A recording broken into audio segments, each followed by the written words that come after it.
New developments following the tragedy at Appalachia High School in Georgia. The 14-year-old suspect accused of killing 2 teachers and 2 students, making his first court appearance earlier today. Moments later, the suspect's father appeared in the same courtroom. The father is facing charges. He is facing charges of second-degree murder, involuntary manslaughter, and cruelty to children in connection with the shooting. Now, it's the second such case of a parent being charged for their child's crimes in a school shooting.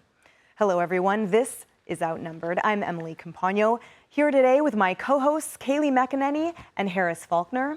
And also joining us today, host of the Kennedy Saves the World podcast, Kennedy, and Fox News contributor and Washington Times opinion editor, Charlie Hurt. But first, Danamarie McNicholl is live in Winder, Georgia with the latest. Good morning, Danamarie. Good morning, Emily. It was a quick first appearance for the father and son, both facing murder charges. Law enforcement are claiming that the AR-style weapon used in that shooting was given to the teenager by the father, the reason for his arrest. Now, here's a look into the courthouse this morning. It was full of the victim's friends and family. Judge Meidelsdorf addressed the teenage shooter, directly telling him that he faces not only life in prison, but the death penalty. Minutes after the hearing was finished, Colt Gray was brought back into the courtroom for a correction by the judge, stating he would not face the death penalty. Although the teen is being tried as an adult, the U.S. Supreme Court has banned the death penalty for juveniles in 2025. Now, Colt did remain composed during the hearing, unlike his father. 54-year-old Colin Gray, visibly distressed, rocking back and forth, and appeared to be crying during the extent of his hearing. He is facing involuntary manslaughter, second-degree murder, and cruelty to children. These are the most severe charges ever filed over an alleged school shooter. The judge broke down that possible sentencing for Gray's charges. For a maximum total possible penalty for the charges that you currently are facing of 180 years imprisonment. Police are also questioning the mother of Colt Gray, who has a criminal history. She was charged with family violence and drug possession after being found with meth and fentanyl. Most recently arrested this year for theft, but seemingly not involved in this case. Now, we just heard from the DA. He addressed the media, telling us that Colt will face additional charges. That's because on the day of the shooting, they weren't able to assess the injured victims. Once they're healed, those new charges will be brought forward. Their scheduled hearing for the both father and son will be December 4th. Emily? Thank you. Now, Georgia authorities have released audio from the 2023 visit to the family's home when they questioned the suspect's father. Watch. He knows the seriousness of weapons and what they can do and how to use them and not use them, so it's kind of a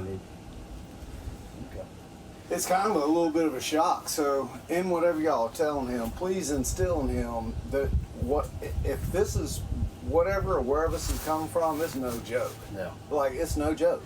But we wouldn't be here if it was. No, I know. And I'm telling you right now, we talk about it quite a bit.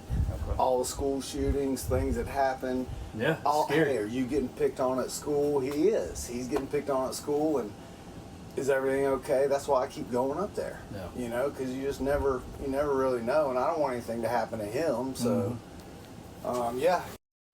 Now, Kaylee, as we learn more and things are continuing to be investigated, what we know from there, however, is that knew or should have known standard was actually met squarely because the parents were indeed put on notice that they did indeed know. And that's at the crux of the charges now being levied against the father. That's exactly right, Emily. Look, the timeline of what we know now, according to sources, is in May of 23, the FBI visits this father. You just heard that exchange right there. That was after the son posted on Discord a threat to shoot up a school. The son denied that. FBI or the local law enforcement leaves. Then months later, reportedly December of 23, the father gives the son another weapon, the weapon used to perpetrate that school shooting. And then September of 24, here we are. 2 dead students, 2 dead teachers, heroes, innocents lost. You know, when I think of this, I think of Ethan Crumley. It's the last time parents were convicted in a mass shooting. I think of the egregious fact pattern there that he had literally drawn on a piece of paper a gun, a dead student, and he wrote on the piece of paper his exact words, blood everywhere, the thoughts won't stop, help me. He's sent to the principal's office. The parents are called in. They see the drawing. They neglect to tell the principal that they have purchased this young man a weapon. The weapon is in his backpack, and then he shoots and kills 4 people. I bring this up because this is a novel territory we're in with parents being charged. But the commonality between those 2 cases is you have 2 alive shooters who are talking to police officers. And you have to think, if Ethan Crumley had not lived, if this individual had not lived, would they have been able to give the information that then led to the culpability of the parents, which could deter other parents around the country to take action, safeguard weapons, protect innocent lives, watch your children, be a good parent? And to Kaylee's point, Harris, as the neighbor said, the adults around him failed him. Well, I have a lot of questions about what the law is in this instance. You know, with the Crumbleys, what came up was, well, yes, there's culpability for a minor, but is there some sort of movement that you make projecting onto what you know about that child, and where is the freedom in that? So I do have some questions, and that's not making excuses for anyone. It's just that if we're going to apply this law and it's only applicable if the shooter doesn't die, what does that mean exactly? That people are just hiding in plain sight if their kid dies and they don't get caught? Like, is it a law then, or is it a reaction? And I just want to make sure that if this law has always been on the books and it's being applied correctly, are there other cases that we can look at now? Now, like maybe we weren't looking at them closely enough. Are there things that maybe happened in Parkland? Are there things that happened in other areas? The school in Nashville, the Christian school in Nashville. Are there areas where maybe we didn't pay enough attention because we didn't have someone who could articulate what was going on in terms of that shooter who survived? I have a lot of questions about how this is coming about. Look, we have shooters who have survived in the past, and it didn't go down this road, and they were minors. So I just want to make sure that what we do is applied equally, and that also will help us to take better steps in the future, something like this. Because then, if it looks like there's a problem in the home, police maybe will have a little bit more teeth legally to say, well, look, when we didn't act last time and we had the same set of circumstances, you, the parent, could be held culpable for this, legally responsible. What else do you want to tell us, and what can you do to help us prevent something from happening? I mean, I think that there's just a lot of meat on the bone with this, and it's not just this case. Such great questions. And it was only recently, for example, that the Supreme Court ruled that someone who hadn't been convicted of a felony but had domestic violence charges levied against them and restraining orders and the like could be prevented from being armed, and that in fact led to saving the life of their former wife, right? So you're right that these rights are being explored in the context of the government reach. And Charlie, let's dig in a little further about that. So constitutionally, students' rights are more muted. We know that on school campuses, lockers are school property. They have no constitutional right, the students, to privacy in the locker. So as we're talking about this, someone said something, they saw something, so they said something. So the FBI responded, the sheriffs responded. They say we are unable to confirm. They talk to the local resource offices. This is according to reports. The school, and they also say keep this kid out of school for a while. It's summer, so they're out anyway. And so as we talk about the constitutional rights of individuals and in the school, in the home, and the like, we don't want things to fall through the cracks. We want our authority to be able to ascertain what's going on, because the whole point is, and the question is, if a crime hasn't happened yet, don't we still need to get in there so that we prevent it, right? It's not Minority Report, but it's something that should be close. Yeah. Well, certainly this is the result of years of failure in dealing with this child. And what he wound up doing, committing a heinous crime. I'm a little skeptical about the deterrent value of charging the father. I think it's great to charge the father as punishment because obviously he made some grievous mistakes that led to what happened here.